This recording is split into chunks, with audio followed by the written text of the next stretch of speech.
এক লোক ওয়াজ শুনেছিল যে কোরবানির পশমে পশমে সওয়াব হয়, ওর সমর্থ ছিল না, গরু চুরি করে এনে কোরবানি করে। ইমাম সাহেব তাহাজ্জুদের নামাজ পড়তে উঠে দেখছে গরু নিয়ে যাচ্ছে, ওই কোথায় পেলি? ও চুরি করে নিয়ে যাচ্ছে। কি হবে? কোরবানি দেব।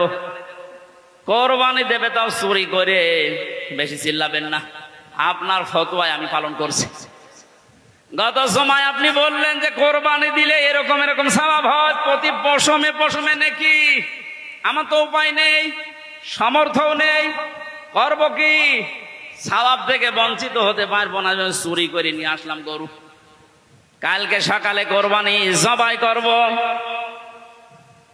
চুরি করলে গুনাহ হয় আমিও জানি, এই যে কোরবানি দেব সওয়াব হবে, পশমে পশমে নাকি হবে, সওয়াব আর গোনা যদি কাটাকাটি হয়ে যায়, মাঝখানে গোশত খাবো পাও। বাংলাদেশে অনেক মানুষের চিন্তা চেতনা এখন এইরকম।